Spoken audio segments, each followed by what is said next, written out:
all of this meditation, with having reprogrammed my limiting beliefs, which you learn in the future, in the coming weeks, I just question myself: why limit myself to 5 kilometers? Why limit myself to 10?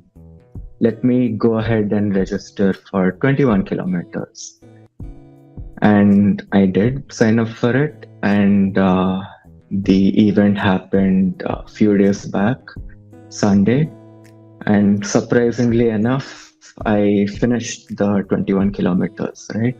Basically, I was searching for a job. I was searching for an internship. There was one particular company that I had applied for my internship, and I was hoping and praying that I would get that particular job. This particular day after the meditation, I just knew that they were going to respond to me and they were going to reply to my messages.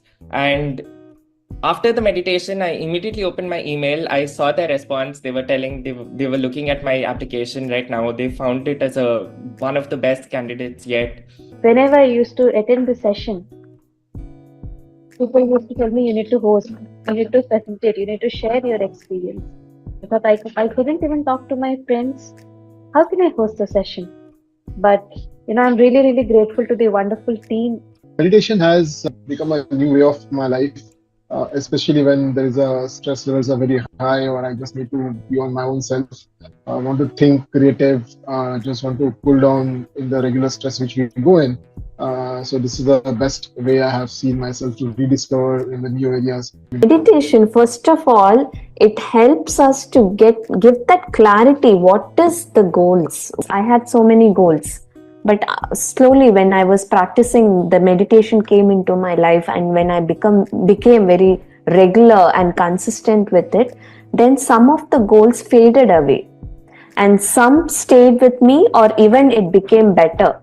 That clarity came only through meditation. I got selected in an MNC, so in that, during the interview process, during my third round, that fear was there. Will I get selected? So what will happen? So to stop that, what I did was, there is an Instagram page named Placement Drive. If someone got placed in a top company, they will be sharing their experience with that page admin, and that admin will be capturing that as screenshot and will be posting as post in the feed. So I took the screenshot of that and I placed in my mobile's home screen. Okay, whenever I turn on my mobile, I'll be saying, hey, I got my offer letter, thank you so much. At the problem of uterus, doctors recommended me to remove the uterus, and I was so stressed. That day I was only written in the chat box, I would escape from the operation, and this problem would be recovered without operation with medicine. Day before yesterday, I went to the doctor and they scanned me. Problem that was in my uterus all recovered, and doctors told me you are safe. And I told my husband this was only happens because of this meditation. In the deep meditation session, suddenly a light passed through my right hand and it went out of my finger. I had a very good energy experience over there, and I was holding on to the meditation. After a few minutes, I started seeing relief on my right hand, and it has been 2 years right now. I was able to heal that hand pain and the lower back pain.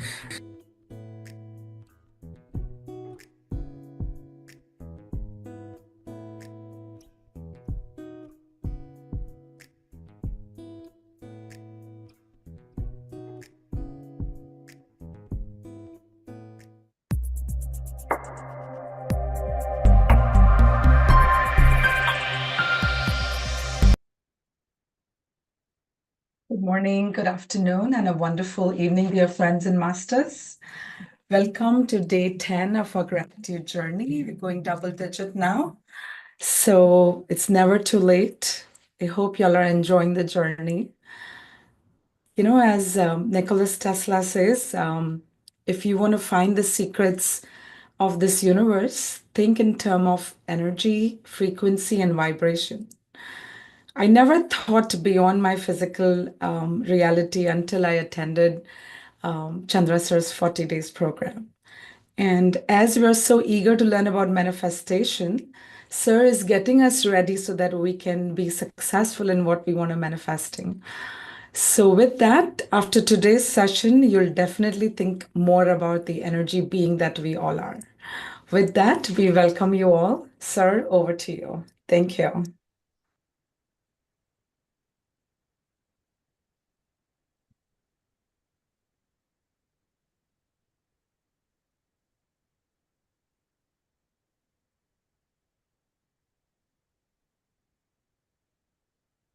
Happy morning, dear friends and masters. Good afternoon, evening.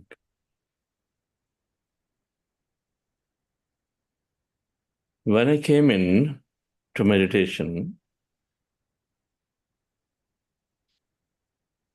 while I was intrigued by a statement that I used to listen from Patriji and many small pamphlets they used to print and distribute everywhere. Those days, WhatsApp was not there. SMS, and so you can't put graphics.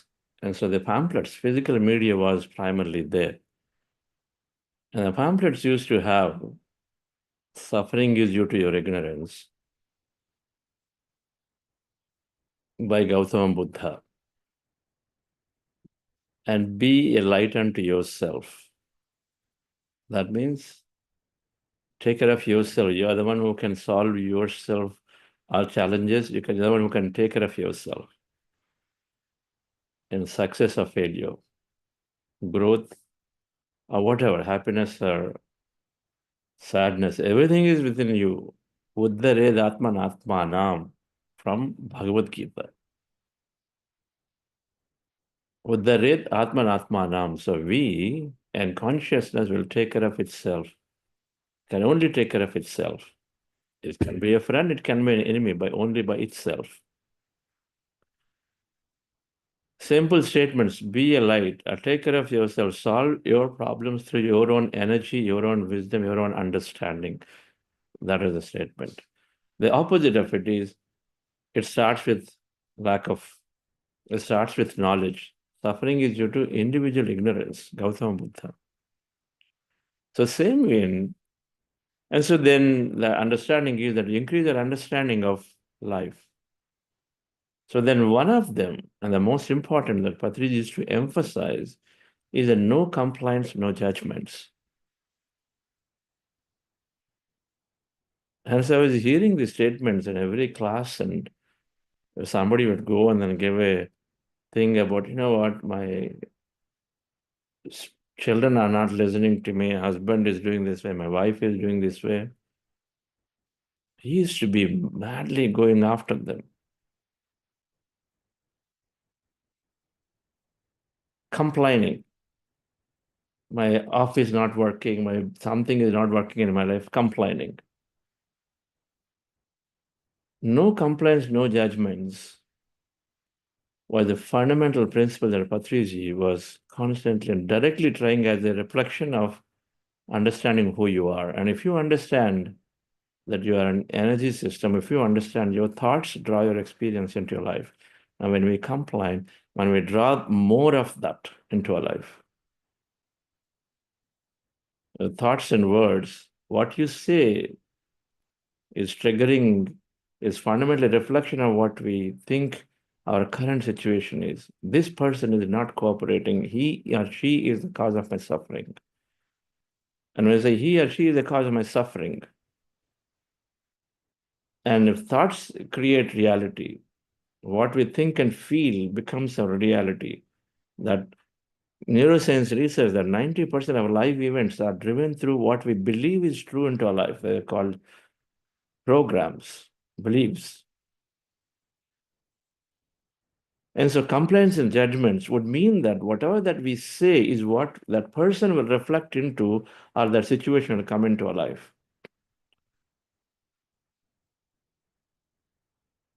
Now, on the other hand, compliance would only mean that we become helpless because now we are squarely putting that thing on the other person or entity. And if they don't change, our life won't change. Now, the entire life is about trying to twist and change and then tell the other person why they should change because you are right. Now, that will not happen.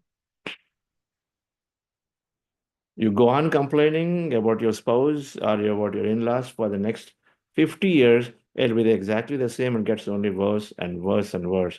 While our 50 years are gone by, all the moments with that person is always gone by. No difference.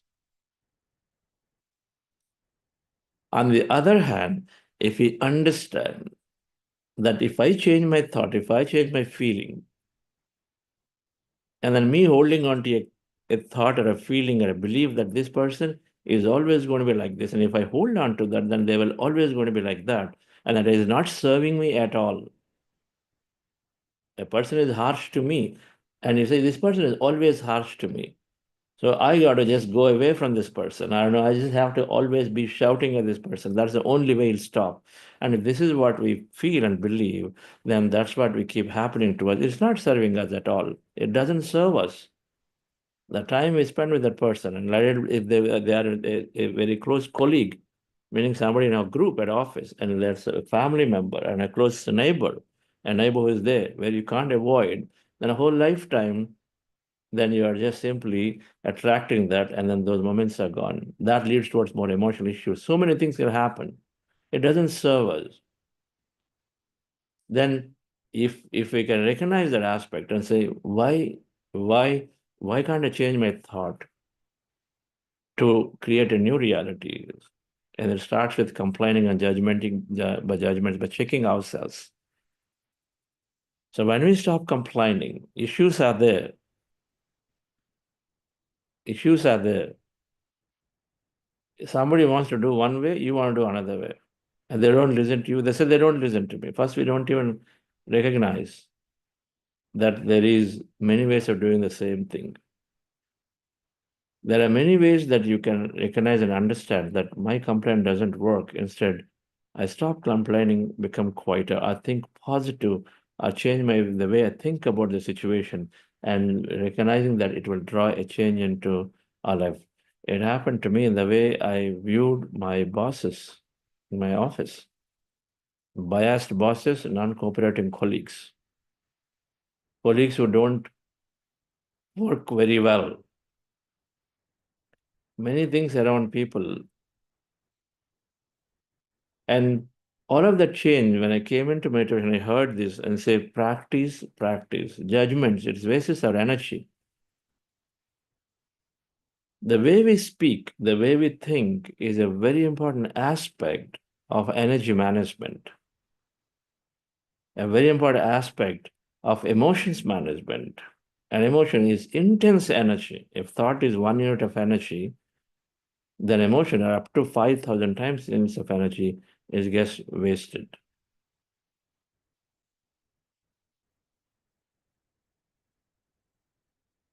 We think body energy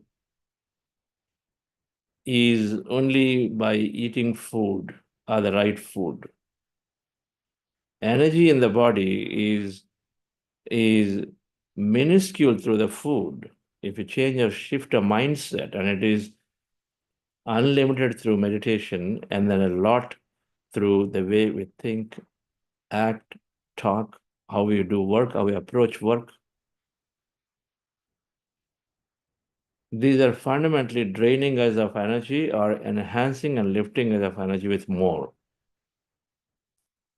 So we'll understand this after meditation. It's a very important concept of energy management. And energy management equal to life management.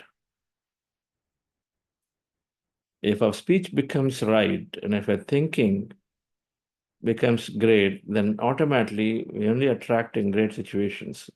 Great thinking means that, when situations come, if we can understand that the best is waiting to happen, that's why I'm going through a tough situation, and which we all can correlate in our past, when worse things happened, and what happened post that, where the life became better, And invariably, when you go through in the most toughest situation, people would come back and say, because of that, then I became a lot more stronger. Because of that, I had to shift, but I did, my life change.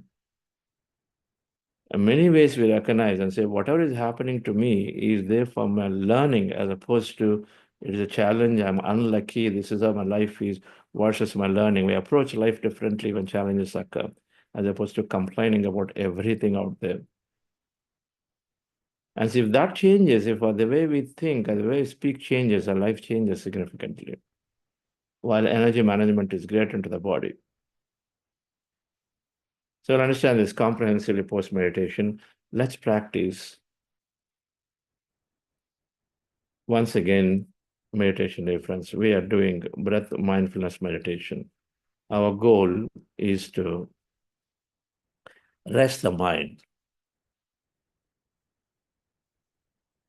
When you rest the mind and empty the mind of thought, when you observe the breath, the mind becomes empty. And then how do we do that? We do this, as seen in the picture, sitting down in the chair on the floor, crossing your feet at ankle across your legs when you sit on the floor. Close your eyes, remove the spectacles. Keep your hands in your lap, fingers into fingers.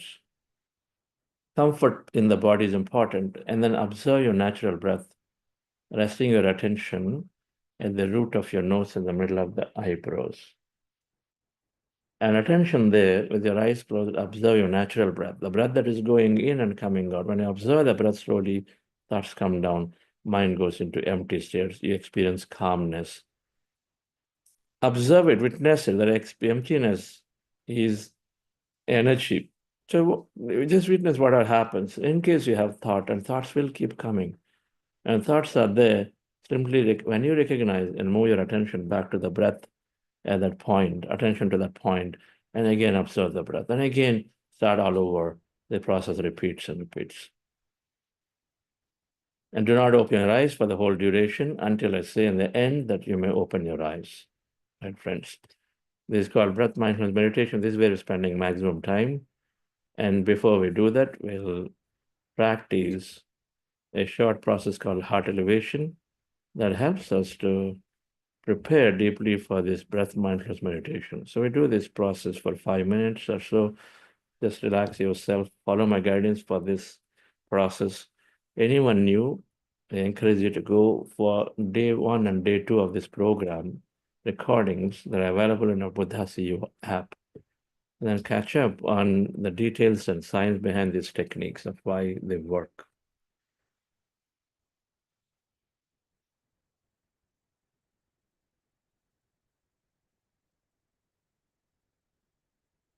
Your eyes closed, dear friends.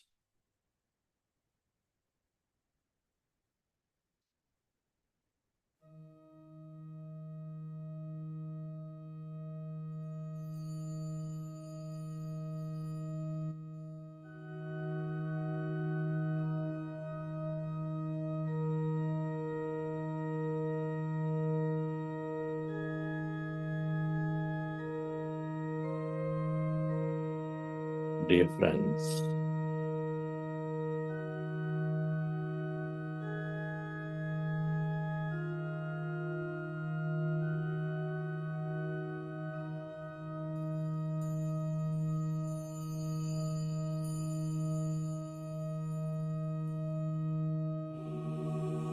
dear masters, with your spectral eyes closed,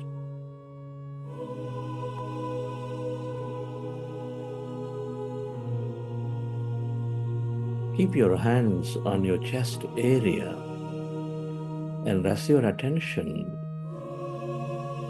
on your heart center.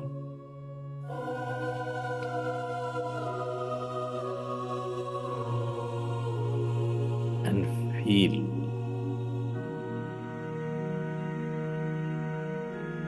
your beautiful heart.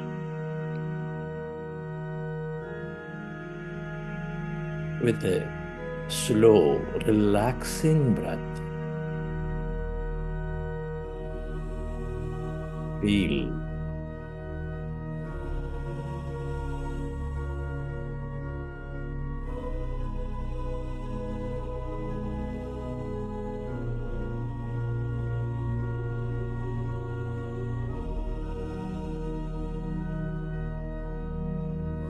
Your loving heart, the center of all emotions.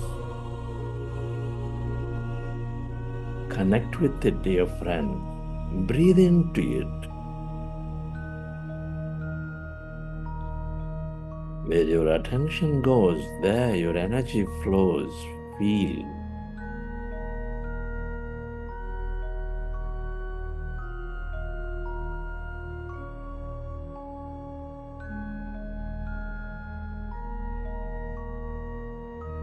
Your heart knows.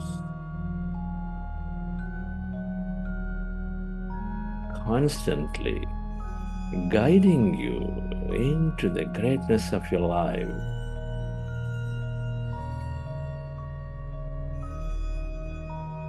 With its emotional signals and helping you thrive in life with the higher vibrations of love, compassion, appreciation, gratitude.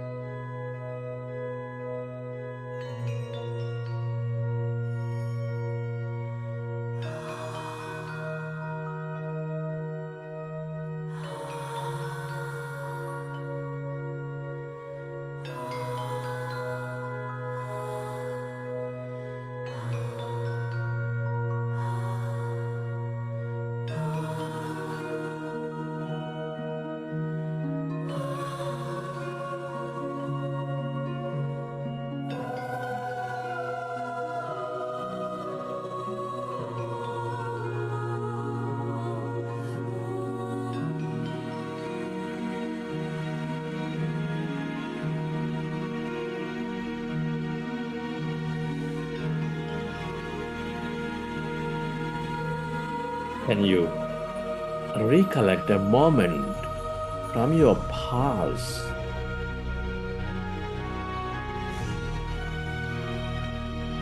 from your present of love, of deep joy, compassion, or simply imagine of going into an experience of higher emotion?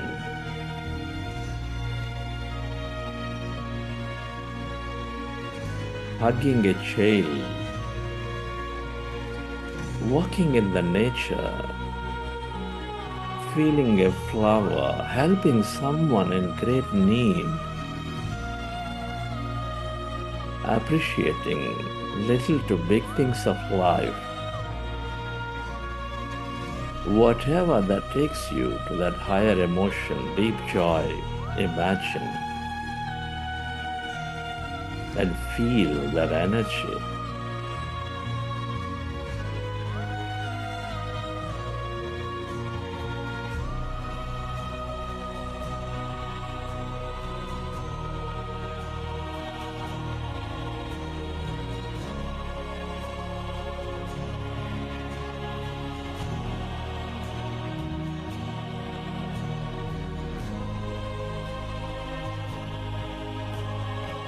And allow yourself to spread that energy, that emotional vibrations of love, of joy to all things and everyone on this planet, or to those in desperate need, to help them heal.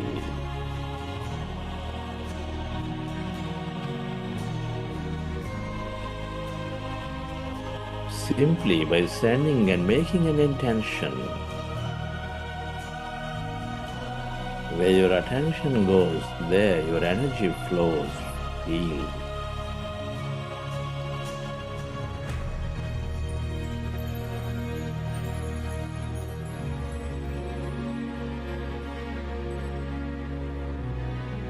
We are deeply interconnected. Love is the way, appreciation is the way to feel the connection.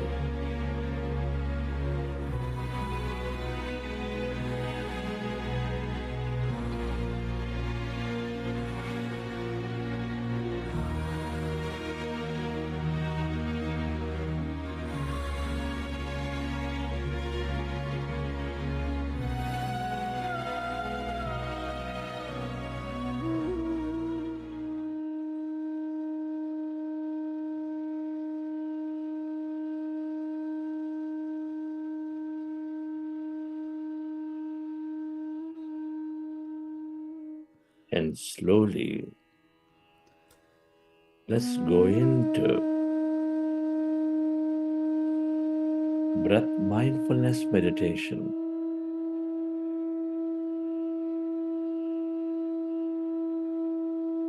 With fingers into fingers, hands comfortably rested in your lap. With your eyes closed, observe your natural in-breath and the out-breath.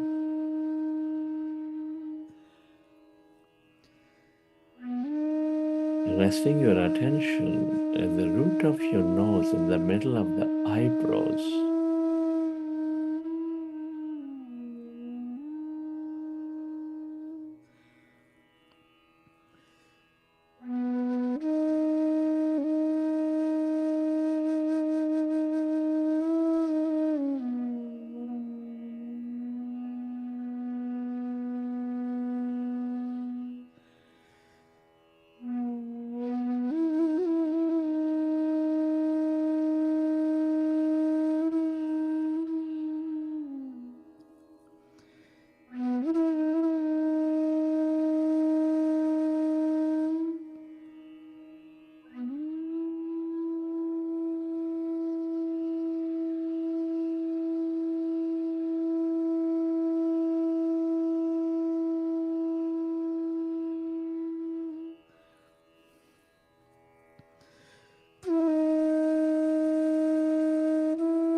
We are going into powerful group meditation.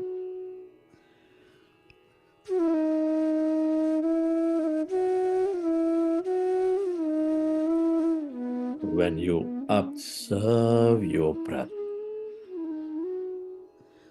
that natural in-breath and the out-breath, your mind slowly becomes empty of thought.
Your mind is becoming empty.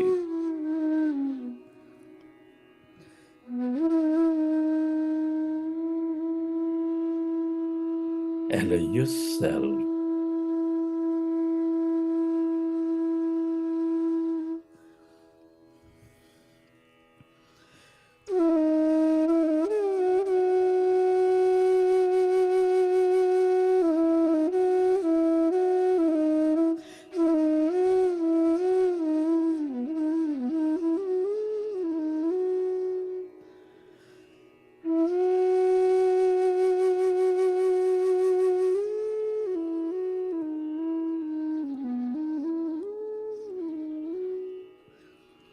to experience that greater calmness,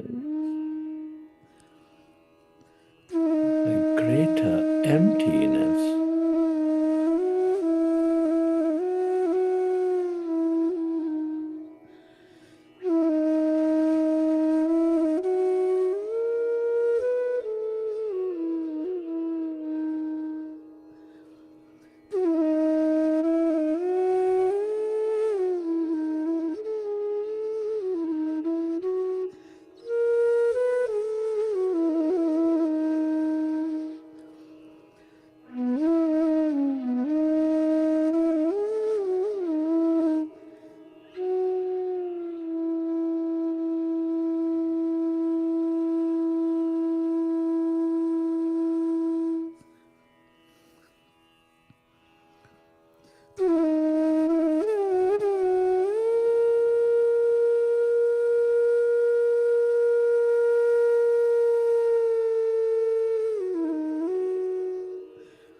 It is natural to have thought.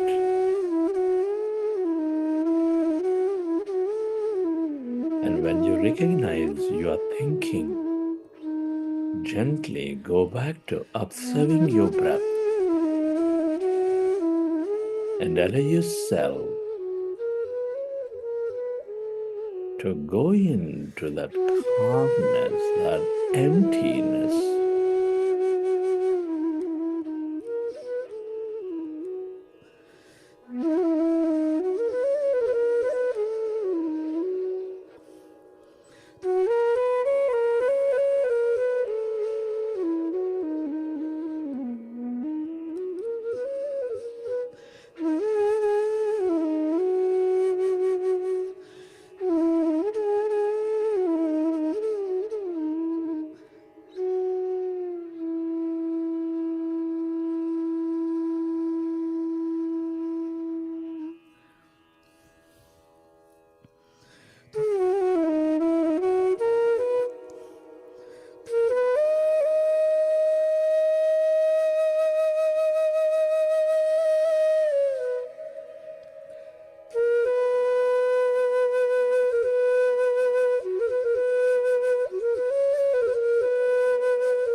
Allow yourself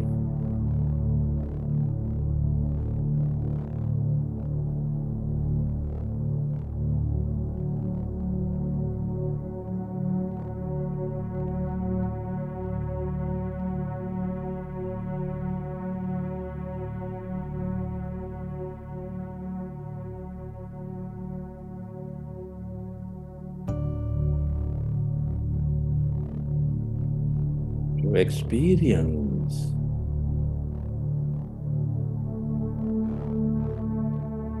emptiness, that calmness.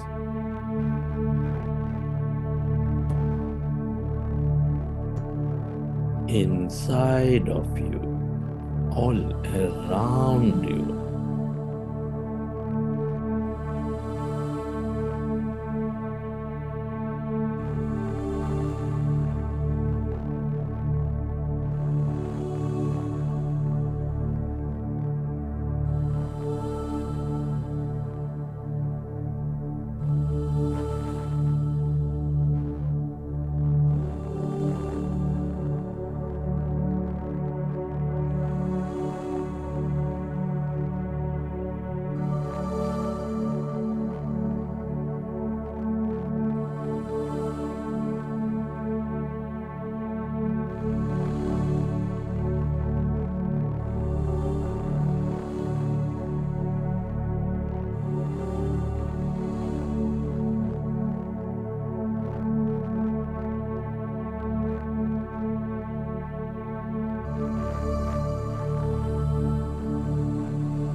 All emptiness is energy.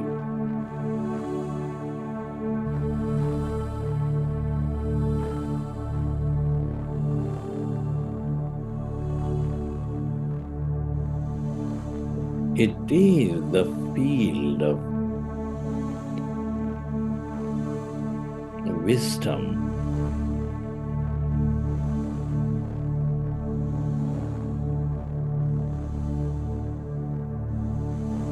It is the field of the will.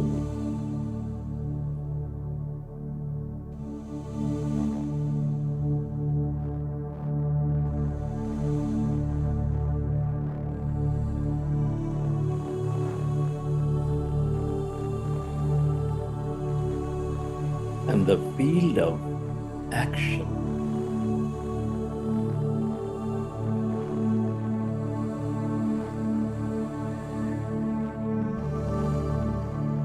The more you stay aware, you stay connected to this emptiness, that inner stillness,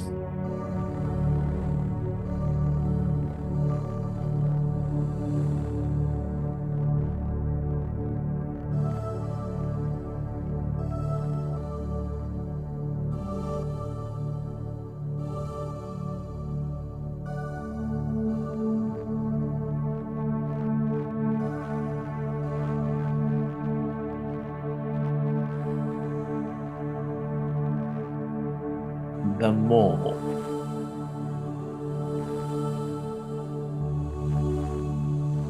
you increase your understanding, the more will you become. And the more righteous action you do.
Stay aware of this emptiness,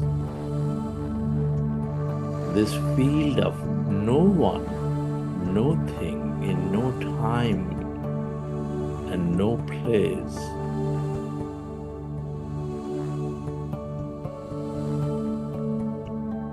That's energy.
Merge into the emptiness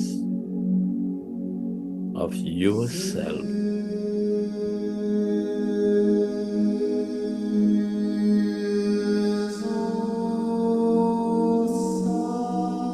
This is that greater observer within you.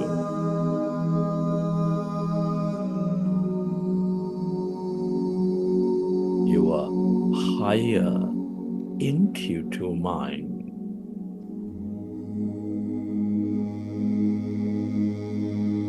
That intelligence that knows. The more you stay connected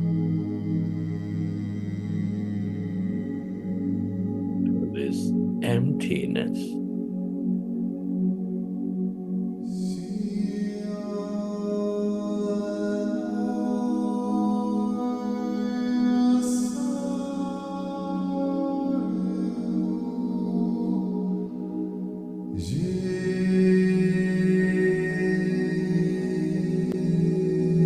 the more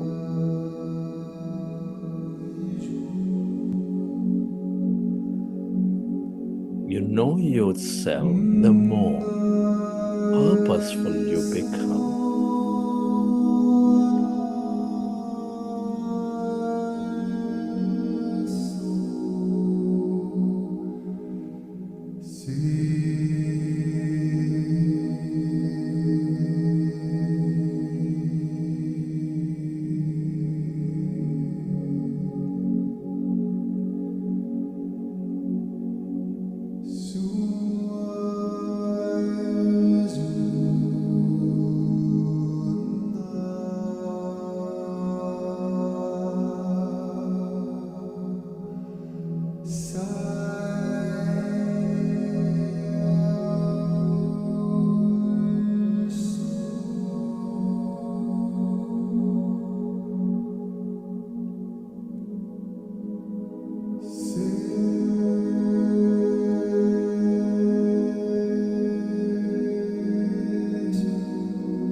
Friend, let's express gratitude to all things and everyone for helping us live this life, to experience this life.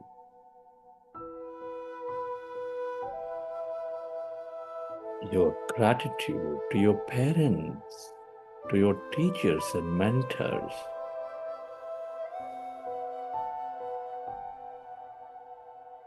to your family, friends, colleagues, everyone in your life.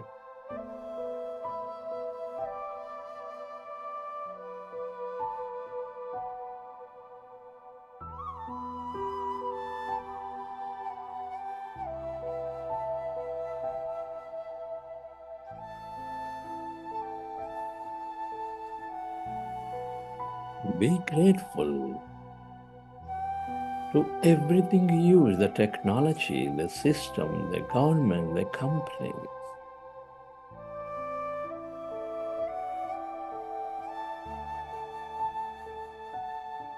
Your gratitude, this grand nature, the bird, the fish, and the animals.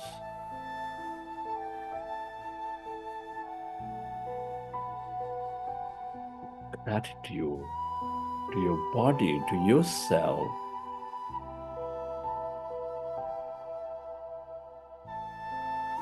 And to this intelligent universe.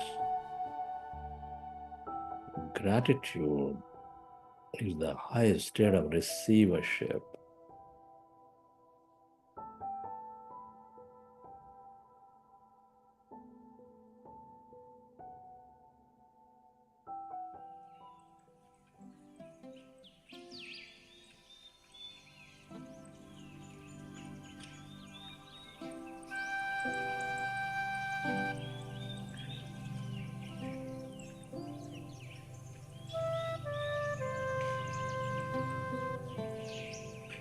Recollect your experiences from the session.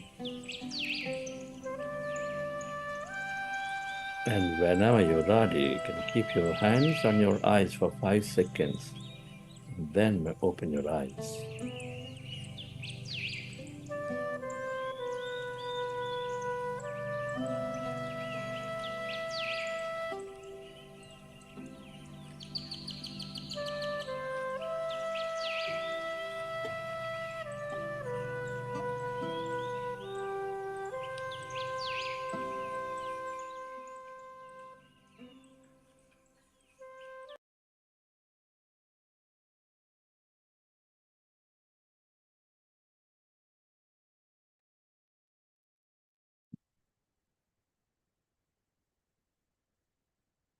Okay, friends.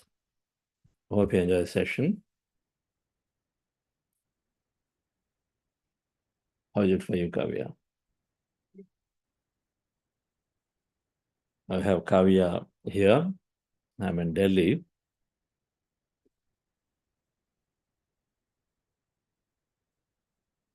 She'll come and share a little later.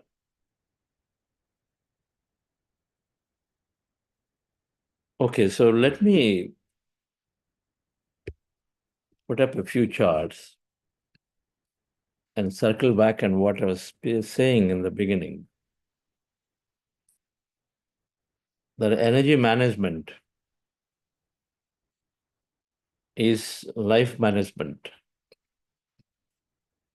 A life management equal to energy management, which is there for us to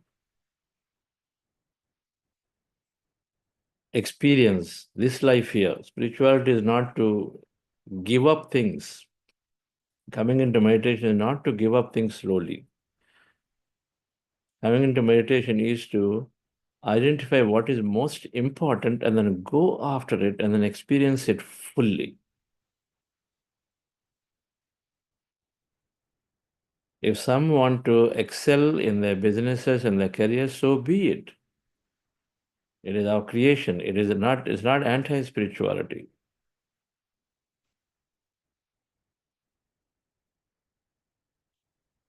And all of this, if someone wants to go and then do a lot of service, so be it. Someone wants to simply, enjoy great food and the nature and then this and that, so be it. Why not? Everything is part of experience. And each of us have different levels of understanding, so we want different experiences, but all of it requires energy to do. Simply speaking, coming in, we're going to office, come back home, and the long stretches of hours of this and that, we need energy. We don't want to come home drained. We must be there in the same level of energy in the morning to night. Can we exhibit it? Is it possible? Energy drained because emotions, energy drained because lack of right way of eating, right way of thinking, and many, many things are there. But yes, it is drained because of the mind and its emotional body, because of various physical activities. but then what can replenish it, and then what can keep it full all the time, like a gas tank, I don't know, the tank in your petrol tank in your car. It's always can keep it full.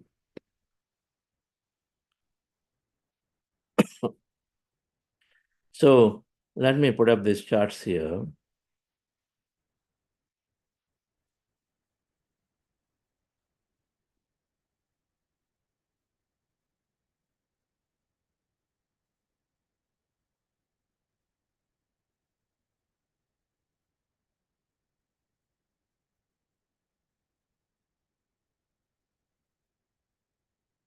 Yes.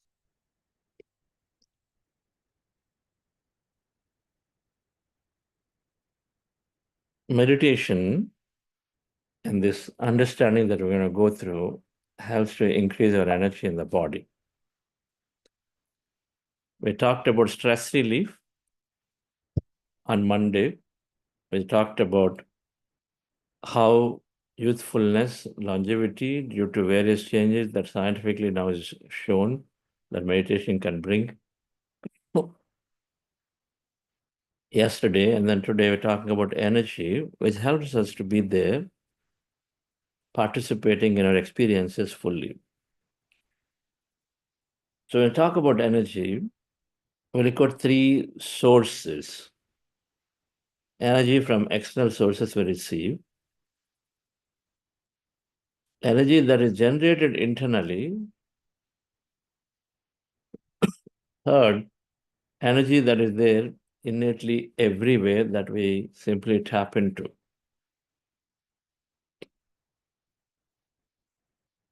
External sources generated internally, and then energy that is there innately everywhere, inside, outside, everywhere. We call this quantum field. Three sources of energy. They are, the circles represent the proportions symbolically. It gets only bigger and bigger as we understand it. The first one, energy from external sources is primarily through food and through water intake.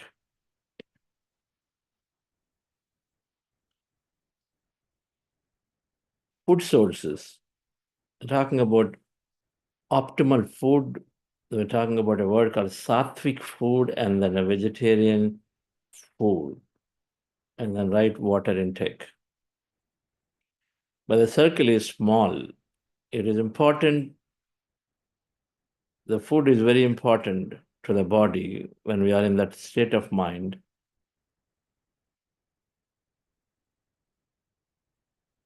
But however, whatever we consume must be of right nature. Sattvic in nature, not tamasic, not rajasic. Not something that introduces laziness, not something that increases procrastination, not something that makes us dominate and aggressive. That's rajasic, controlling in nature. Sattvic is something that helps us to connect with everything. So the food sources and then water intake, let me talk about what happens when we are meditating. Meditators, regular meditators, is start getting in touch with our body. What is optimal food intake? Optimal food intake means not more, not less. Don't become greedy because we go to a buffet and start stuffing ourselves in more and more and because it's there.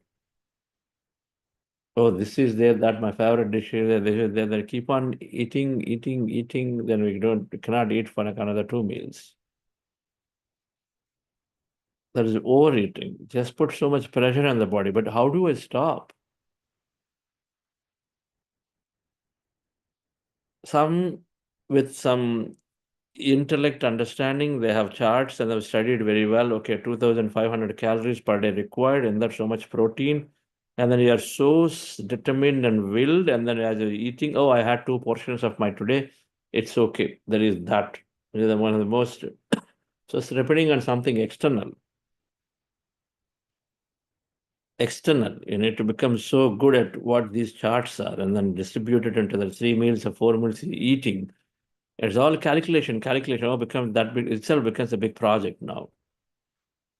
But on the contrary, meditation, on the other hand, meditation is getting us in touch with our body. It increases sensitivity to the body's needs. And the first thing it's doing is to help us get us signals. The signals are always there from the body to us. It is just that we're lost in touch with the body. That's all it is. The signal that is saying, when it's hungry, you know that you go. But then it's also when it is full, it will tell you. And then it'll tell you a little strongly. Always the signal is there. It's just that we don't pay attention, so we continue to eat. So the idea here is that when you get in touch with this body, the most intelligent system anyone can ever think of in this planet, in this Earth planet, is this physical human body. And so it is always signaling us when to eat, when not to eat, what to eat and what not. It is asking. A pediatrician tells moms, let the child ask and then you give. And the child, the moment they have sufficient milk, they'll immediately turn the mouth away. Now, if they want something else, they'll ask. Our body also know that. Some days you feel like having a lot of green leaves, I don't know, stuff. Some days you need, tomato, whatever that is, but it asks for it because that it needs that element and to synthesize things appropriately inside. So tuning into the body is what meditation is fundamentally making us. And part of it is our cravings get reduced, which you will notice it. Attachment to the cheese, craving on cheese, craving on this, craving on that, many of them get noticed. And as I talk about these, and in case you have experienced it after coming into meditation, please write in the chat. Yes, this has happened to me. And in case you still know and remember, it happened within 3 months, within 2 weeks, within 6 months. See, please mention that too in the chat. Please open the chat. So it reduces cravings. And then as we are getting in touch with our sense of the body, then we know when to eat, when not to eat. We don't eat just because it's at 12 o'clock or 1 o'clock, the fixed time. And so eat when you're hungry. When you're not hungry, don't eat. There is a dharma for the body. If it's not hungry, that means it doesn't need it. Then why eat? Just because it's now 1 o'clock, we eat. It has to change. Of course, it regularizes the rhythm of the cycle for the body appropriately the way you think. It's ultimately your own creation. How many times you want to eat, your creation. That's also there. That's why there are people who can go with 1 meal, there are people who go with 2 meals, there are people who go with 3 meals. It's up to you. But whatever you do, then the principle is if it's hungry and you get that feeling, then you eat, not otherwise. Eat in moderation. That means, whatever that is, the moment body will tell you, no, this is sufficient. When you need to eat 2 idlis, we don't eat 5 just because that chutney, that pickle is so tasty today. The sambar is very, very tasty today. We don't stuff ourselves. Oh, this is great. One more, one more, one more. That awareness is required where to stop, and meditation slowly and surely builds that awareness so that you know that I will stop here. And then naturally, when you do this, when you eat optimally, and by the way, eat optimally, some cases, some people report and say, I thought I'm going to eat less. And by default, in most cases, it helps people to reduce, the meditation slowly helps to reduce the needs of the body, to slowly move us away from this whole concept that we are physical in nature. Physical in nature, tiny, where energy in nature, unlimited. 99.99% energy in nature, physical body, physical matter is only 0.01%. We understand this as the quantum physics terms Monday, coming Monday. But then so the meditation slowly reduce the needs. One of the reasons to reduce the needs of how much you need to eat. In few cases, initially, it might ask them to eat more because you might be depriving yourself. Our body needs some specific things to, generate itself inside. So it might ask to eat more, but in most cases, it is helping people to optimize. That means, limit it to what you really need to eat, right? I used to have like 6, 7 chapatis in the night, and slowly today, and then for a long time I've been under 1.5 to 2, and now my body is asking me to just eat one or maybe even just go away for dinner. It'll happen automatically. Second thing is the choice of food we make. One is the cravings reduce, and then you are there. You are tuning into the body. So now you start believing in the body than an external chart. Did I have my sufficient protein? Oh, today I'm having too much paneer, too much fat. All of this is only there as a constructs in our mind, and what you believe is what body responds, and so then all the research centers around it. But we start experimenting, and why do I say it? There are so many people don't eat, and why is their body supporting them? There are so many people who eat so less. Why is it supporting them? So why is it can't support you and then me? So that means it is something else. It is not that means it is, and that is the link is now here. It is a belief that you have about how much to eat and what to eat. Everything is a belief system. You can experiment, and meditation help us to become aware to eat moderately. But the choice of food is very, very important. The choice of food, vegetarian diet or a plant-based diet, is essential. We'll have a session completely on this. We say in this system of meditation, the only thing is that you become a vegetarian or a plant-based diet, adopt a plant-based diet. Meat, for many, many reasons, is not the diet of a human being. It's not the diet of a human being for many reasons. One of the most important one is compassion to the animals. If you don't like your freedom to be taken, if you don't like your hands and legs to be cut, then we don't do it to something else and somebody else. The emotion, the pain, the essentially we take away the life of something else is the most important aspect. But then there are several aspects of especially our body health, and there is so much of scientific evidence and research to demonstrate. And there is so much of awareness is building up now about the plant-based diet or vegetarian diet versus a meat diet, that the health is significantly improved. The risk of heart illnesses, cancer, obesity, all of them are significantly less than somebody is on a vegetarian diet. When I became vegetarian, as soon as I came into meditation, I used to eat meat regularly. It came into my family is full of meat eaters, full. Only then we used to think this is how your body can construct support. This is your caste, and this is what you have to do. Sometimes it is based on your community's rules. Community thinks, oh, you don't eat meat. I mean, this is so stupid even now that some of them will say, you don't eat meat. Oh, so then they are not. I don't know how you can be this community. So much of blatant belief and ignorance is there about the food choice. And so many times, because we don't know, and that's what we've been raised to, and then we think that this is a way. I'm this special, this caste, and so I have to eat. And so they're not even introduced, and so we don't know. Many children don't know.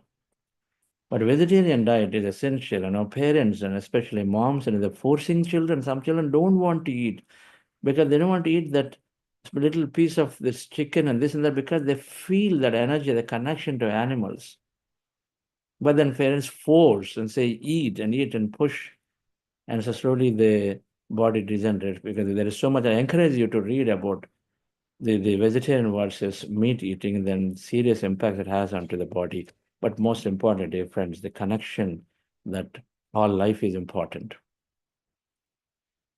Sattvic food is less spices. Spices are there. So the only change we ask is that, okay, adopt a vegetarian is a big thing. And then thereafter, you slowly, as you regularly meditate, then you are automatically making your right choices into your food. You'll know it. And you have more spices, become more aggressive. It does not support the body anymore. It becomes more dominance. You're getting into this illusion nature of attachments, and all of that happen a lot more. Your emotions get out of balance. So some of that. The third thing reference is energy food. Energy food is the food that is cooked with better emotion. That means if you have mates, if you are very low are cooks, and then you yourself you're cooking, and then you're not happy that time, very, very frustrated, angry, and then those are the modes with which you cook food. Then it's an energy science, that the day before yesterday, somewhere is talked about energy. The water changes its energy and patterns are changed just by sending a signal to it, a thought signal. So everything is organizing or disorganizing itself based on the energy that we communicate. And so that's what happens when humans communicate with another person or people through their thought. Their thoughts are energy, through their feeling energy or the words energy. And so they automatically change depending on how much they take it. You tell a child you're stupid, the child is literally burning inside, and then sometimes even questioning their capacities. Just make a statement, you're not good. What are you doing all the time, wasting your time? If this is a word we use, and so they start suddenly questioning, am I really so? Because they give a lot of respect to you as an authority parent or a teacher. And so there's all energy. Suddenly that energy hits them. And so the energy food is also the same concept. When we make food with the right emotion, joyful and happy, and then wishing, saying that this is going to be greatly energizing because I love you when you said to water organizes itself beautifully, right? Monday session. And so when you do this in a good emotion, then there is a beautiful food is produced, is good for the body. Fasting as in many, many ways great is, people fasting once a week, whatever frequency they have is always great. It helps the body to repair itself because it doesn't have to work that day, right? And your fast doesn't have to work. Instead, it is doing the repairment. And so more intake of water. So the first thing difference is that in food choices, vegetarian diet, sattvic food, means not too much of masala and all this, too much of it. Moderation, everything is moderation. Energy food, with the right mood, good mood through which you cook. And what happens if you're really, really frustrated, upset because something happened, some argument, and then your spouse went away, and you are there sitting? What do? Just take a 5-minute pause. Go there, sit down, meditate, and then go and then cook. Vani is always doing this all the time, and there's always also if the cooks come and then they're always asking them, so you can notice somebody's mood that day. And so then immediately ask them to sit down and meditate. So first thing we do is to teach meditation, the simple meditation to everybody in our home, all helpers, and everyone who supports us in our life. The second thing they find the most important here is the energy generated internally. This is about sleep, thoughts, speech, seeing emotions work, and conscious breathing. All of these generate a lot of energy for us to carry. For example, if my speech is right, right speech, if I avoid unwanted speech, then I save a lot of energy in my body because every word is a whole bunch of energy release. We know it. When you speak for 1 hour non-stop, then suddenly you feel a little bit drained because you're just losing energy. You know this. Thinking loses energy. Now, if you speak right, first of all, you don't speak unnecessary. Then there is energy conserved. Now we speak right. And I'm here and speaking to Kavya, and then she's speaking to me about something more elevating to each other. Then automatically elevating means something more inspiring. And I talk about stuff and say, wow, that is good. This is what I want to do. So then we automatically receive that energy exchange is happening. And so we feel great. That's energy. It's called energy generated innately, internally, is the way we speak, the way we think. You're thinking, sitting and saying, oh, my life is so difficult. Today I've come in here, tons of problems have been dumped on me in my office here. I don't know how I'm going to do it. It's going to be so tough. And what is that thought doing? And with all that emotion doing, it is pulling you down more, and then you're dissipating and draining energy just with that thought. You know that. You think like that, and then 15 minutes later, you're so down. Your friend is going to inevitably notice and say, hey, what's going on? Why are you so down? Your body will tell them. Your face is going to, of course, is an index of the soul as emotion. Your words are the index of the mind, what understanding you have of the thought. And so the first thing, difference to generate energy. Optimal sleep is required. Oversleep, you feel lethargic. Meditation will help us to tune in. And so those of you start practicing, and then in case you feel fresh at 2 or 3 in the morning or 4, don't push yourself to sleep, because meditation, just like optimal food, choices that also make you become very optimal in sleeping. The construct that I need to sleep for 8 to 9 hours has to be questioned. It is one of the biggest lie and a myth and limiting belief. If you are in that consciousness, then it's required. The more you break that, like food, the more you can get out of this fundamental myth that body requires that 8 to 9 hours of sleep, and so I have to sleep. It's only to the extent that you believe in it, because there are so many people sleep less and they're still fine.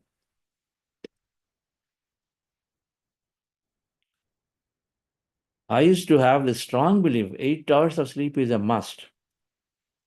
But after coming to meditation, because sleep is delta state, deep sleep is delta state, it's theta and delta, alpha, theta, delta, the sleep states. I'm talking about alpha, theta, delta, the mind wave thought frequencies, is covered in week 1. And so the sleep, deep sleep, thoughtless sleep, dreamless sleep is a delta state, which is where significant amount of healing is happening in the body. And meditation takes us into that. So that energy is generated, body resonation is happening. And so then technically, when you meditate regularly, and then you're going into these deep sleep states, which are very quickly, what normally takes about 90 minutes for a typical person without meditation to sleep and roll on the bed. Some are already in that state, and so they're fine. And so then meditation takes us into the deep sleep states regularly, and so then your requirement to sleep is lesser.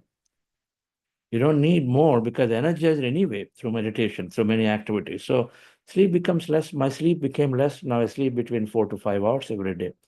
I gain so much time. Now this is not for a few days. This is happening for 20 plus years now. So sleep, meditation tunes our body to sleep more optimally. Most people will start sleeping less.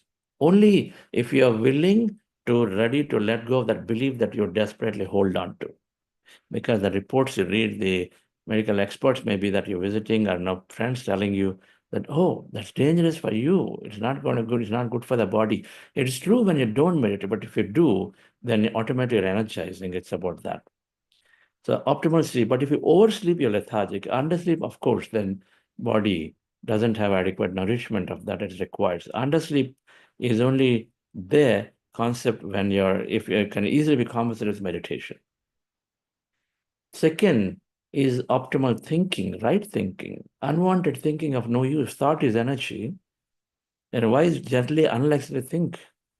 What's the point in thinking? 4 weeks later, I have a deadline, or 2 weeks, I'm going to go back and join my work. Why should I start thinking about what I have to do, not have to do from now? Why is that required? Is it going to help anything? Okay, I'll go there. That day, I'll look at my email and I'll start doing. Should I start thinking about from now and then compare it with how difficult it was for my colleague who came back from a long vacation, and then so all the stories he told? And so then, oh, is it going to be that bad for me? Why should I think about it when it's of no use at all? On the contrary, if thoughts create reality, and then if thoughts limit us, then the things that it's going to be so bad because now 2 weeks later, 3 weeks later, I'm going to go back and everything is going to pile up. It's going to be just so difficult. I saw last time it was like this. Then we create that more. Thinking has to become positive in nature that supports us in many ways in our experience that we seek. And so from a negative thinking, from disastrous thinking, first of all, it's optimal. So don't think when it's not necessary. That's meditation. I have to do my work. I'm in a meeting. Okay, somebody put a point. I think about it. Sure, makes sense. But I don't carry on thinking this and that and all that when it's not necessary. So that is meditation. Second, when you're thinking, moving your thinking from being aware to being a very disastrously thinking. I've started my business. My family fails in businesses because my parents indirectly told me, better be careful. Every time we did something, we lost money. You're telling, and then they told you, they persuaded you, don't go into business. You still went. All that is there in your mind. Oh, will I fail miserably because I'm starting business? Everybody failed before. That's disastrous thinking. So thinking, I'm going to cover this next week.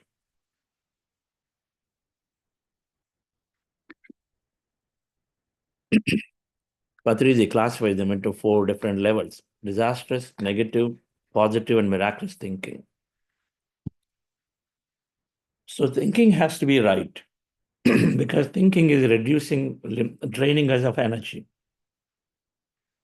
Then speech is one of the most important aspects. Now thinking, why do you say it? Now on average, we are thinking 50,000 thoughts stressful person. Overthinking, constantly thinking about future, constantly thinking of the past. 50,000 thoughts are there. 95% are in negative in nature, redundant in nature. Traffic is bad. Traffic is bad. What is it going to do? Oh, the weather is so hot. These are all just there, which is making us to waste our energy. Weather is there. There are all kinds of weathers are there for what purpose? If some people enjoy summer, if some people enjoy winter, some people are loving and looking for rainy season, so why not? Then we embrace equanimity into all of them. If some can do, why can't they do? Oh, this is too hard, too sultry. So everything is a judgment. Everything is a poor thought because that creates a poor experience. We say it is horrible weather. We use the word horrible weather. Who put it horrible weather? Why does this intelligent consciousness create horrible weather for us? Where is horrible weather? If some people love that weather, you say horrible weather, that means where is the choice? The choice is in you. We create the world to our own judgments and thought. In that sharing yesterday, when Srimati Rao was talking about it, I said, I started looking at what world I created around me with all my judgments. I said, the world changes, dear friends, when we change our thinking and through our understanding. So thoughts have to change. And meditation will help us. This meditation where we are regularly working on our thought. And the way when you reduce our thought and to become zero, then it builds awareness. Awareness is really in that moment becoming aware of knowing what's going on in my mind. It's lack of awareness. It's called that observer. That observer is getting stronger and stronger to each of us.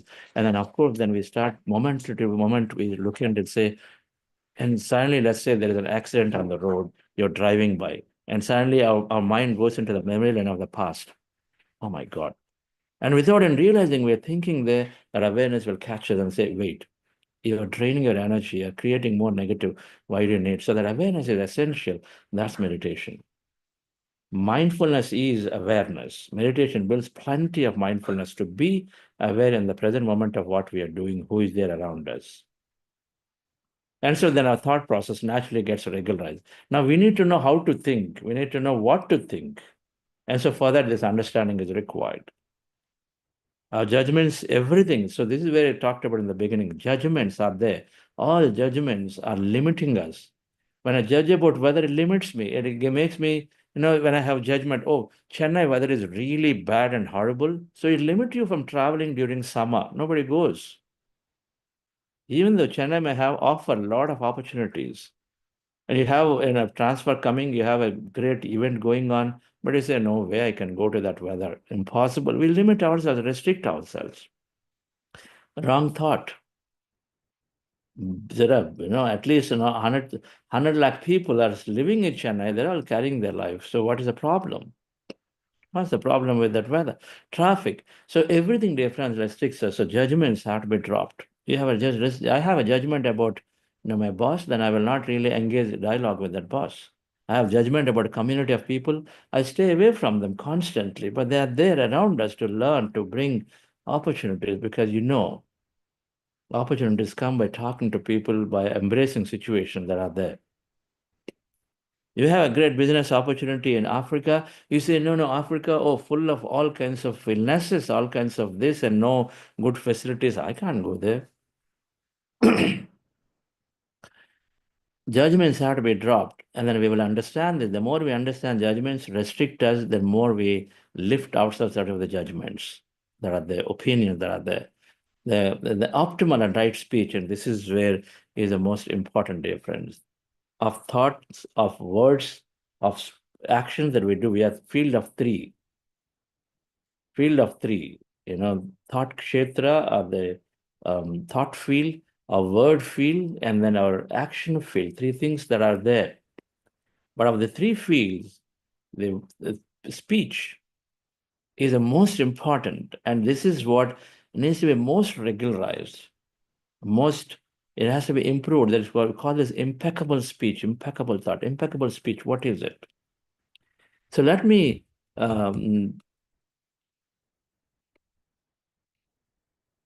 impeccable speech. Here on the right side, optimize speech. Speaking when necessary. Every word is, think of it as currency. Every thought is currency, word is currency, but the words are now influencing many things. They're like bullets. They influence people around you, particularly if you're an authority, if you're a parent, you're a teacher, if you're a boss, or a mid-management, you're a technical lead or a lead of something, where you got an influence. And so your words influence, your words cause an impact onto others. And your words, when you release them, then you have a fundamental commitment to hold them, because you can't withdraw once they're released. A thought at least can be countered, and it can be nullified through another thought. It's in the energy field before it comes into physical manifestation, but not words. They're there, physically out there going. You can't eat your words. And so the words, dear friends, have significant impact on you and others in the way you carry your rest of the day and then time. And so the words have to be very, very optimally spoken. And this is one of the 8 things from Gautama Buddha, right speech. He said middle path is necessary to remove suffering.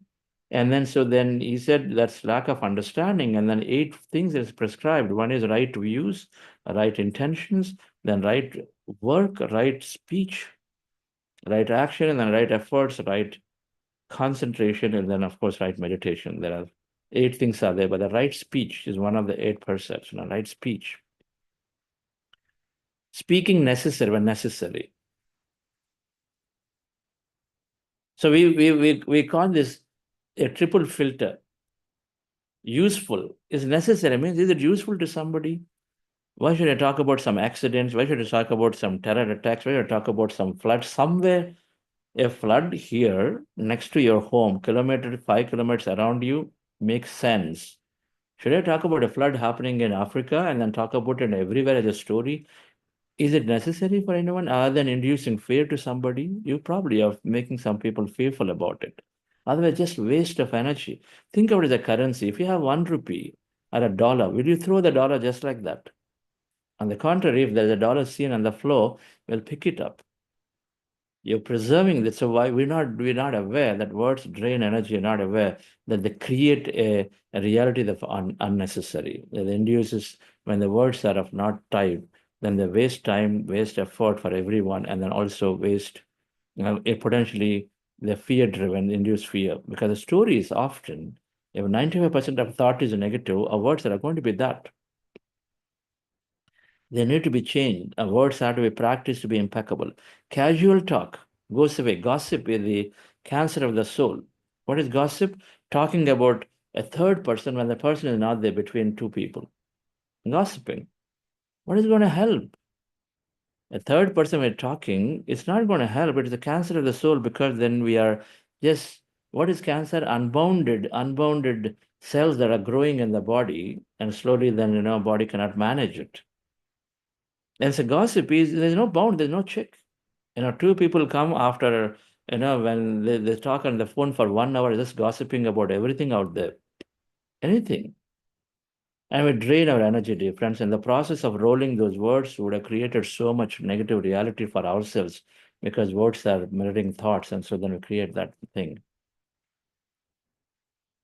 In the speech, if you want to convey something to somebody, if you use very complex language and unnecessarily use complex stuff, then you're just wasting time because the point is not communicated. So you have to explain it again and again and again. Use simple words. Many masters use many slokas, Sanskrit words, this, that. What's the point? Communicate in the most modern, new age language, which is simple language, right? The people around you need to just get the point across the road. Now, you may think, what is here in a meditation class? I'm talking about speech. Art of speaking, dear friends, is a huge science. If you master it, and this is Patrizi emphasizes so much, not a single word that it would allow somebody to speak wrongly and utter poor choice of words. Positive, truthful, useful, three things that we follow as a filter. When you're speaking, is it positive? Is it negative? You check that filter, apply the filter. There is a big news heading, in train accident, 400 people died. Is it necessary? Now wake up and then immediately talk about this as a big discussion in office rooms and the dining table. Is it necessary? What is it going to do to your family? What is it going to do to your friends? Is it lifting the mood up or is it bringing their mood down? Do you want to create a mood for someone? You got to know about it. Is it necessary to tell them? You're driving to office and somewhere you saw some accident happen. Okay, now you move forward. Is it necessary to go and talk about, what, such a gruesome accident I saw there? What does it do to them? What does it do to you? What's the point in talking about an accident that is there? So casually we talk about it. You're traveling, your friend just tells you, hey, you know what?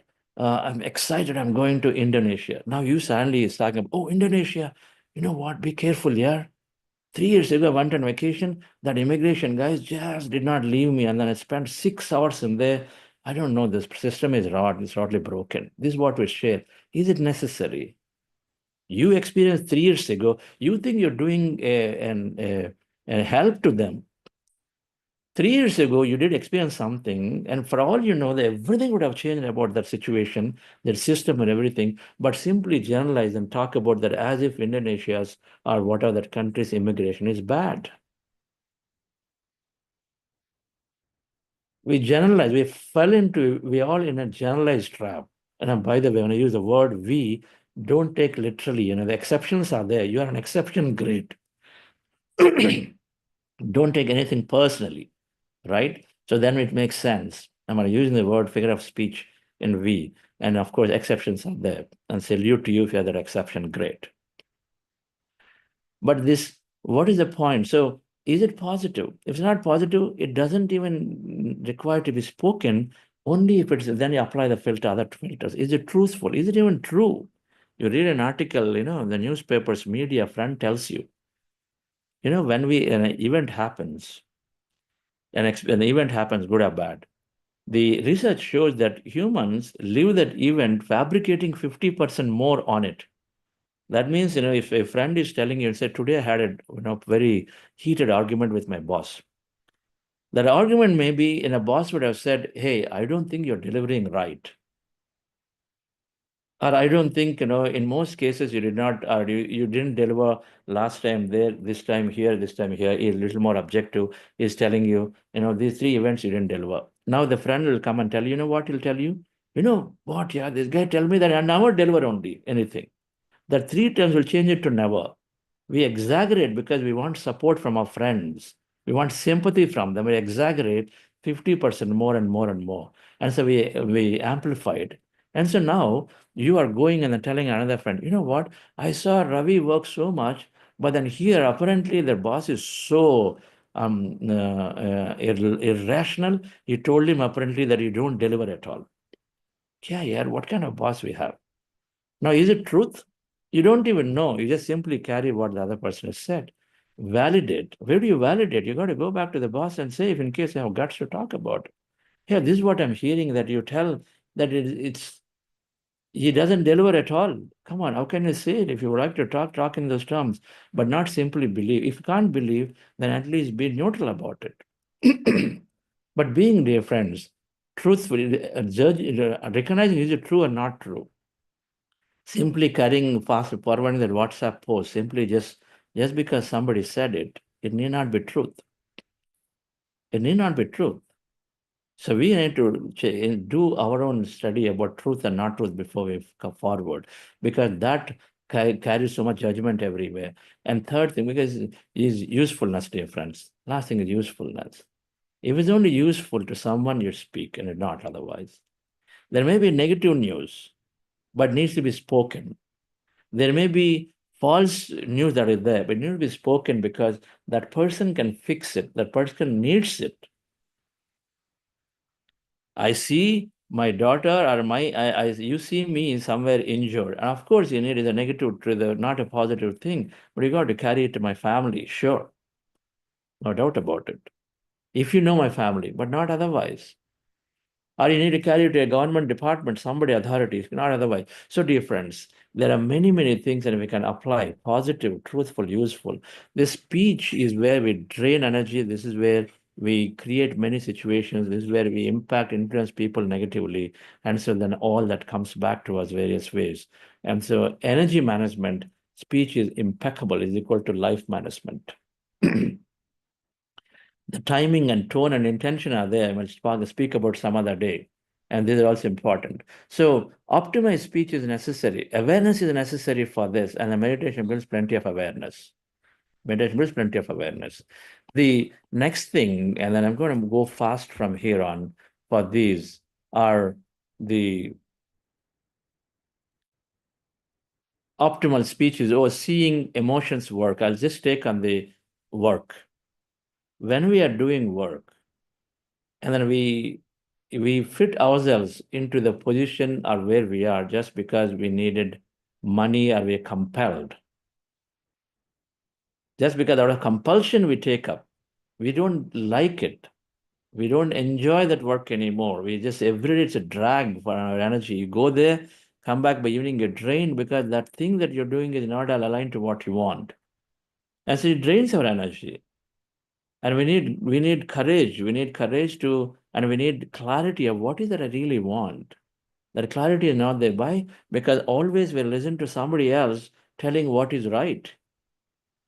If you come to me, I will say, okay, engineering, computer science can give you a lot of money, and then you can work in AC offices, and then so that may be great.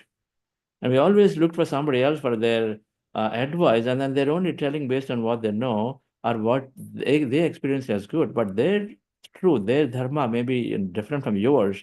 And so we simply follow a generalized recommendation without necessarily tuning in what is right for me, what is important for me. And that's your purpose. That's your nature. Your inner nature has to be aligned to meditation, will help us to align to our inner nature. And that builds our courage to speak up or courage to express, but change the work that you do if you don't enjoy it. More on this in Emotional Intelligence Week when we talk about this work. But then work, if it's not aligned, if it's not something you enjoy, then you're draining energy. We're talking about energy management. The everyday of what you do must be enjoyable. Initially, meditation will help you to go towards what you like to do, and then slowly, as you increase this understanding of nature of reality, then you start loving whatever that comes your way as the way of your plan and design. It's a different concept to come later. So, dear friends, sleep in many ways is optimized through meditation. There is so much of scientific understanding. This meditation is producing a chemical called melatonin, is the basis for sleep significantly. And so then we go into that sleep easily. That stress is relieved, that cortisol chemical I talked about, that on Monday is so much, it is making us not sleep. And when stress is gone, sleep is there. They're just opposite each other. And so sleep comes through scientific understanding through that. And then thoughts are not there. And then automatically, then you're in this calm state so you can rest well, right? So many reasons our sleep is improved. And then with awareness, our thoughts automatically get in check. And so then we are going into the right thought, and then we reduce unnecessary thought. We already become more impeccable in our speech as you understand this concept, right? Meditation builds courage to go into work that we really like, to express and then take. When people forcing on you, you have the courage. We need courage, we need clarity. These are required to know whether I can speak up and then change to something else that I really want. And those are things plenty built by meditation. We go along later. And the last thing, dear friends, in terms of energy, is energy from the field, which is the big circle, which is what we draw every day in meditation. That energy that comes in sleep, when you sleep and you wake up in the morning, you're fresh, right? But there is something happened to you.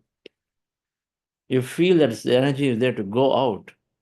And you get that plenty when you are sitting for meditation. You get that plenty. There are several activities that are doing, including going into nature. That energy enhancers are there, right? But then meditation is the significant source of energy, significant. Those who meditate for a few hours, then 1 hour of meditation, sincere meditation, is equal to 6 hours of sleep. For some, it's 3 hours. And so then energy is there, and then you are drained in your workplace, sit down for 5 minutes and see what happens. It'll be charged. It is fundamentally like a battery charger, you're charging yourself just by plugging into meditation.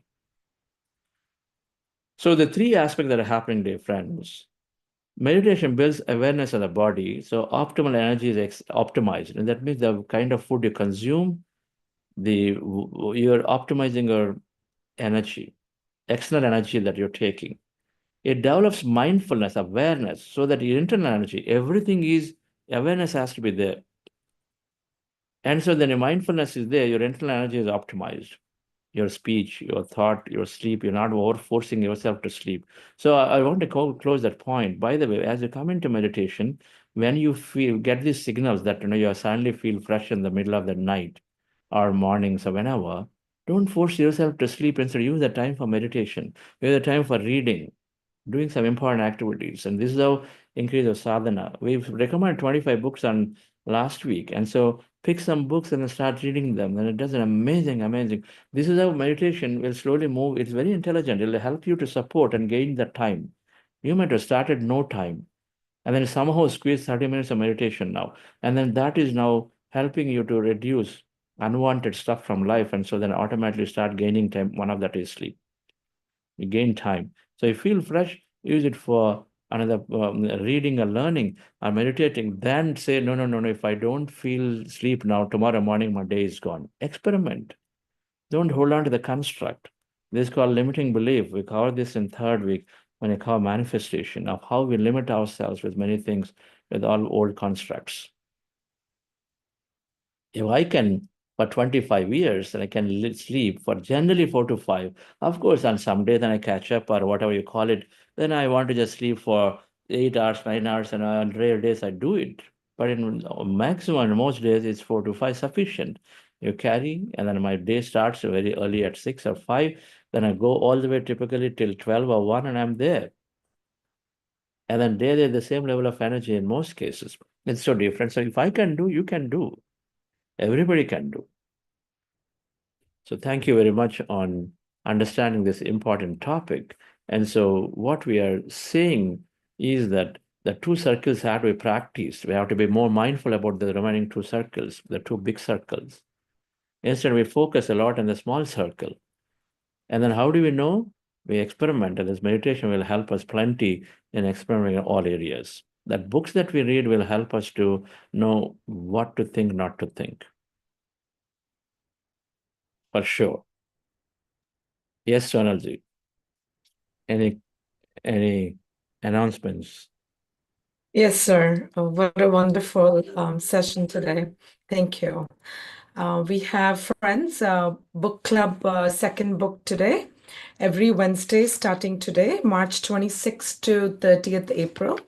And the book is Biology of Belief by Dr. Bruce Lipton. Phenomenal book.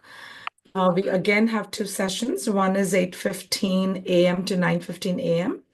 And that's going to be by Validevi Prabhu and Srinivas Ankareddy, sir. And then we have a second batch in the evening. It's from 8 to 9 p.m. Indian Standard Time. And that's going to be by Mr. Prasad BT, Harika Parni. So please join. And I'm sure you should be able to join from the app also, but we also have Zoom link that's been posted in all the communities. So see you all. Thank you. So before we conclude for today, I'd like to take a message, and we'll not have more Q&A today. We'll do that tomorrow. So Kavya here. Let's listen to this youngster. Yes. Hi, Kavya. Please introduce yourself. Hi everyone, I'm Kavya. I'm a practicing lawyer in Delhi right now, and I was introduced to meditation almost 2 years ago.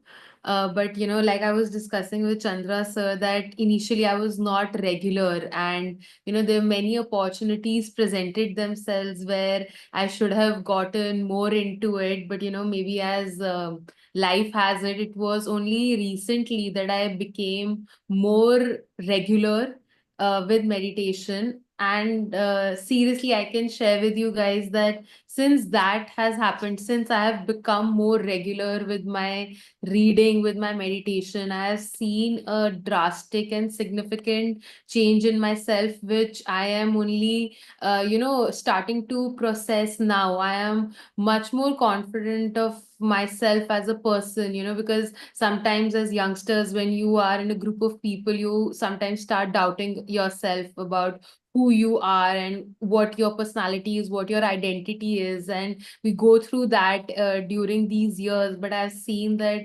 meditation has helped me, accept myself for who I am, while understanding that I'm on the path to continuously improve myself. But at the same time, love myself and accept myself for who I am. And these small changes, like earlier, if I used to have a disagreement with someone, I used to think about it for a long time, that, oh, what has happened, and I used to feel so disturbed about it. Now my reaction time has just reduced to 5 minutes. I think about what happened for 5 minutes, and then I immediately become normal and try to either find a solution and address the problem that is there, or just go on as if nothing has happened, and nothing has happened. And more than that, I think one thing that has really helped me a lot with meditation is, now I feel that there is no problem that cannot be solved. Earlier, if something bad used to happen, or some challenge used to present itself before me, I used to feel very hopeless, that, oh, I'm going through this again, why is this happening to me, and how will I deal with it? But now suddenly, when you're constantly surrounded by words like gratitude, and that thoughts create your reality, and that everything is in your control, you suddenly start feeling very safe in life. You're like, okay, this problem has come, no worries, I'll solve it through meditation. Oh, it's a health problem, no worries, maybe I just have to meditate extra. Oh, I'm not sure about what's going to happen in my career next, no worries, I just have to meditate and answers will come to me. So when that starts happening, the stress, the tension, and everything automatically reduces, and you become much more hopeful about life. And I have all that to credit to Chandra sir and Vani ma'am, because they constantly, whenever they visit us, there's so much positivity. Even if you're going on a wrong path, they'll immediately bring you back to where you're supposed to. And I'm really grateful that I have been introduced to this at this young age. Rather, I feel that, when I had the opportunity 2 years ago, why did not I become more regular at that age? But still, I am at a good age to start this. And everyone that's here, I would just say that, just do it daily, and you will see the difference yourself. You won't even need people sharing their experiences to see the difference What are you working on now? in terms of You work. talk about how you are confident you're going to heal your Yeah. back. Yeah, so I was experiencing a lot of back pain in the last month, and like this is also one experience that I would like to share. Before GCML was happening, the week before that, I was in a lot of pain, and I was thinking that, oh my God, this conference is so important. How will I go and stand there and be a part of it for 3 days? But I was constantly manifesting and visualizing in my head that how I'm just standing, I'm being a part of it, I'm contributing in the best way possible. And I like the level of manifestation that and visualization that I was applying was that I used to close my eyes, see myself standing up, see myself helping anyone in need at any time during the conference. And I mean, I can't tell you. I think I was also unsure about how it would come to reality. But those 3 days, I did not experience any back pain at all. I was walking so much. I was, doing whatever was required for me. And I like constantly, I was surprised, Kavya. Okay, I was checking. No back pain, no back pain, no back pain. And I think that is also when I truly realized the miracle of it when it comes in terms of your body as well. That because the intention was there, the purpose was right. My purpose for wanting to manifest that, pain free back was there. It was for the right cause. So, it just happened. And I think that those 3 days and on, it was nothing less than a miracle. And I think that's what just encouraged me even more to address all possible issues that are there through meditation. Great. When we are enjoying what we do, and body has to cooperate, because that's the science, that we're filled with that positive energy, and you're signaling every cell of the body with that energy, positive energy, for it to regulate up, but not to constrict itself. So that's what happened. This is the highest level of purposeful act where you know that there's so much of positivity infused in that event. And so then you are also contributing. By the way, this is the young master who developed that whole resolution. So let's give her a big clap. The resolution I released is by Kavya Agarwal. All right. We released a resolution during this GCML, right? Towards the last week, Karthikeyan read it out. It's a 6 or 7 page resolution containing pointers about various aspects of how meditation can heal. And then the conference unanimously passed the resolution. And it's developed by her. And I have to appreciate her guts to come up here and then speak about it. And then when you speak about it, you're going into that future. Now, don't hold her. If you said, no, I'm like very aware that if something happens and 5 minutes later, I forget it. All right. You may, in 10% case, you don't forget. Doesn't mean that she's not, but she's working on herself to improve. And an youngster to take on this. Now, speaking to her, so as she's going through this backache episode, they're there for us to contemplate, to know why and what's happening. And so she's reading stuff. What books are you reading, by the way? You Are the Placebo. And what else have you read so far?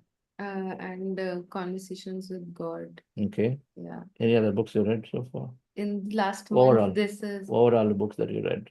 The 4 Agreements. Okay. And yeah, majorly this. So you need more reading. Yeah. You're a lawyer. You will read. So you can read much faster than any of us. Okay. You need more reading. But reading Conversation with God, how much powerful a youngster can become through that book. That's it, right? I talked about these 2 books. Scientific Concept of Meditation, You Are the Placebo. Conversation with God is the most impactful, but it's caused an impact on me. I'm glad that I read the 2 books that caused biggest impact to me. I read these. All right, friends. So thank you for sharing. And in case if people feel that I'm in and out, it is a natural state. In and out of meditation, natural state. But then every time I come back in, of course, we're going to practice a little longer. And then the moment you change your environment and then be in the company of other meditators and then don't have this restriction for yourself. And if you do that and then regularly, and one great way is by doing meditation service work like the GCML, where, you are part of it for a few days in some way or the other. So automatically, then that energy is there. So that's what we do. Then we will become very, very regular for sure. Okay. So thank you very much, folks. And have a wonderful day. And see you all tomorrow again.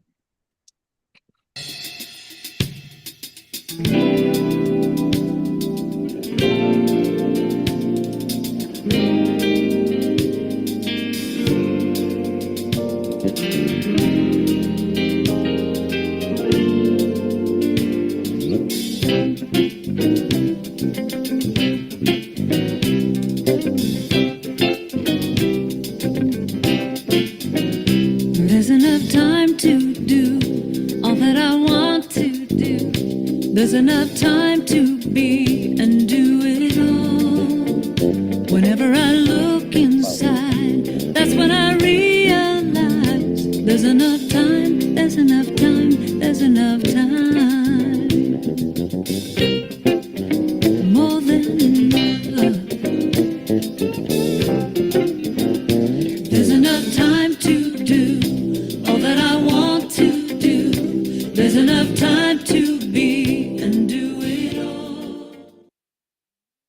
Thank you, dear friends. We have book club in a few minutes. It's a great book. Wherever you are, there's 2 batches. Try to chime in and you'll get the most of it. Thank you, friends. See you all tomorrow. And have a great rest of the day and a wonderful morning. Thank you. Bye.